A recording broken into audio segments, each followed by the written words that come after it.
పండ్ల మార్కెట్ స్థలాన్ని పరిశీలించిన అనంతరం హరీష్ రావు మాట్లాడుతున్నారు. లైవ్ లో చూద్దాం.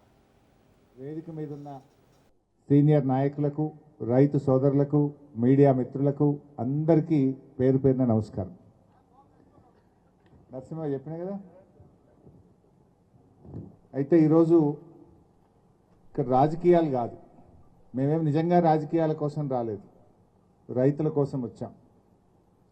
సమస్య ఇది బీఆర్ఎస్ పార్టీదా కాంగ్రెస్ పార్టీదా కాదు, సమస్య రైతులది.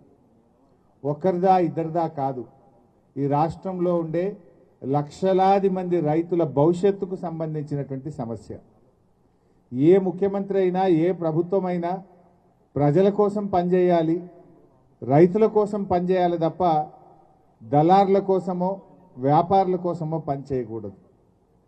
నేను ఈ ముఖ్యమంత్రి గారికి, వ్యవసాయ శాఖ మంత్రికి ఈ వేదిక మీద నుంచి, ఈ భూమి నుంచి మేము చెప్పేది ఒకటే మాట.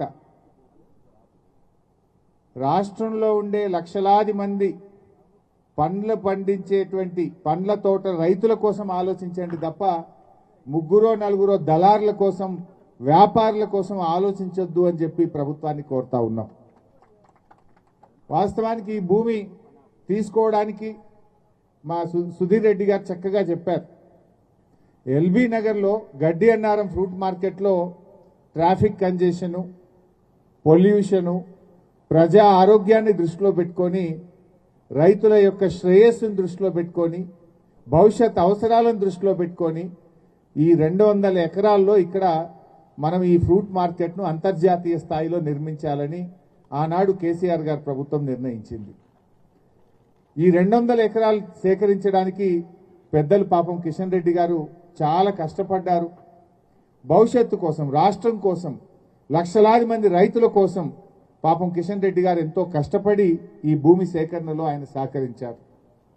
ఆ రోజుల్లో నేను మార్కెటింగ్ శాఖ మంత్రిగా పెద్దలు కిషన్ అన్న ఇక్కడ రైతులు ఉన్నారు, వాళ్ళకి సాయం చేయాలి అని చెప్తే ఒక 10 కోట్ల రూపాయలు మార్కెటింగ్ శాఖ ద్వారా ఇక్కడ సాగులో ఉండే రైతులకు ఆనాడు కంపెన్సేషన్ కూడా ఇవ్వడం జరిగింది.